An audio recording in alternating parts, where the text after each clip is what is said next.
And we are back with Lisa Waters Lane in the studio. She comes each week with your garden questions. Just what are people talking about? And believe it or not, we do have a lot of folks. We have more questions now than I think we do during spring. True. In the spring, it's where is, do you have, I want 8 of these, where are they?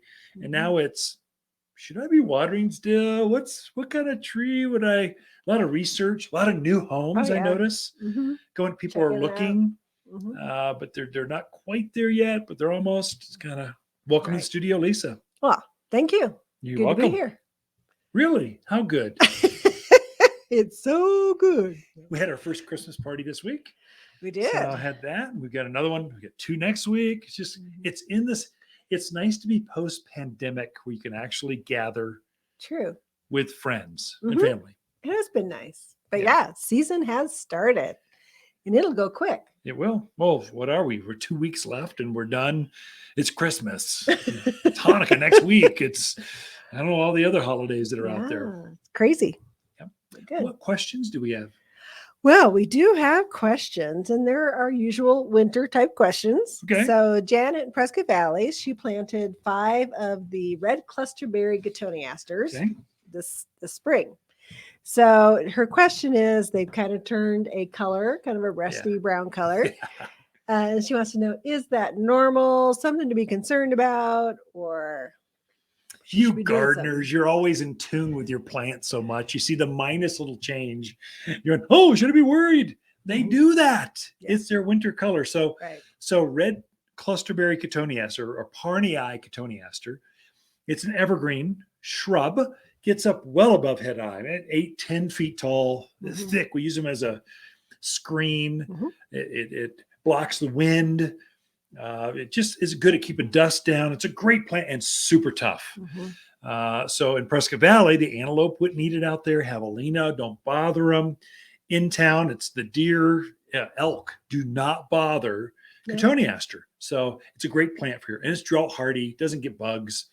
It's kind of low care. It's better than I think red tip botania, which does. If it starts turning color, it's under fertilized. This one, its winter color is a purple hue. It has a blue kind of green color to it during the growing season. And then this time of year has kind of a purpley tinge to it.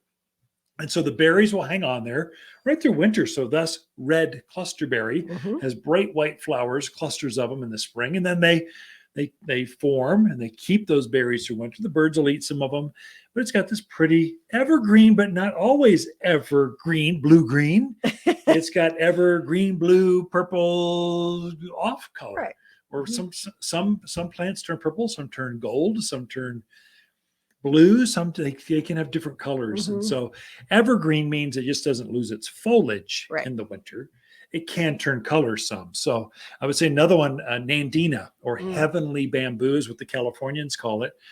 That one, when it's in the sun, it's evergreen, but when it's in the sun, it can be a red color, like bright red. Like it's got red foliage, so it's evergreen, but it's not green. It is flaming red. It's real pretty.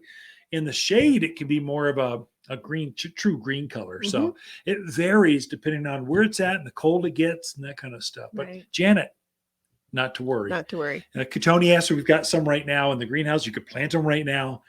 They're doing the same thing, even here in the nursery. So very normal. And if you look around your neighborhood, same thing will be happening to them out there. And you see it a lot with junipers and arborvitaes. That's another one that commonly Mahonia? Oregon grape? Mugo pine also is another one that kind of gets a little bit of a hue to it. So not to be worried. Gives it character. That's right. There you go. Okay. Well, our next question is from Robin in Prescott. They purchased a fat Albert spruce to use as a living tree. But her question is, how long can it stay in the bucket after Christmas? Or do you need to plant it right away, or do you got some time? So if you're going to use a living tree, that is a landscape tree, you're going to bring it indoors and put presents underneath it. Just enjoy it for a few days there, up to about 7-10 days. Then you kind of want to get it back outdoors. This is an outdoor plant. It likes to be cold. And so take it outside. When you're bringing it outdoors, you transition it a little bit. So you put it next to let's say an overhang, a patio, a covered deck, covered driveway, so next to the house, south side of the house. Let it get used to that cold because you condition it to be at 68, 70 degrees indoors. Right. Now it's got to get used to 22. Right. It can be a bit of a shock. So you let it transition for a few days, maybe a week until it's outside. And once it gets transitioned, you can keep in the bucket till next summer if you wanted. Right. So really, ideally, if you could plant it before middle of March would be ideal because it will start to grow into March, April. And if you could have it in the ground and it wakes up for spring and it's already in the ground, that's the best. But don't feel pressured. You don't have to get it in the ground. Water it once a week. Especially in the container. In the container. Yeah. It'll buy you as much time as you need. So not to worry, Robin, you're good to go. Don't feel pressured. Pick a nice day when you're bored and you want to work off all those Christmas bonbons. Go dig a hole and plant it then. Christmas bonbons. Is there even such a thing? My mother made rum balls when I was a kid. Oh my gosh. My mouth just watered thinking about it. Doesn't even sound good. They're delicious. It's an acquired taste. It's acquired taste, sure. Yeah. My next question is from Peggy in Prescott. She planted a peach tree this summer, followed our directions on our planting guide. Her landscape maintenance guy came by and said, "Oh no, it's not planted right. It's planted too high." Where she planted it even with the soil. And he told her, "No, you should plant that deeper." So her question is, who's right? Yeah. Well, I've got to say, we've been doing this for 30 years. Your dad did it for 30 before you. It's a family business. We have planted literally tens, if not hundreds of thousands of plants. And this is what works in heavy clay soils for the mountains of Arizona. Your landscaper, hire them to cut, trim, prune, adjust irrigation, to sling rock. But don't have them advise you on plants because they're blithering idiots. They don't know what they're talking about. That's a Phoenix. That's blithering. Okay. It's blithering. That's how you do it down in Phoenix. That's a desert guy. He's come up the hill because he couldn't make it down there. I don't know why. Didn't like the heat. But that's how you do it down there. You don't do that up here, or you will kill them during the monsoon season. So this was a really wet year.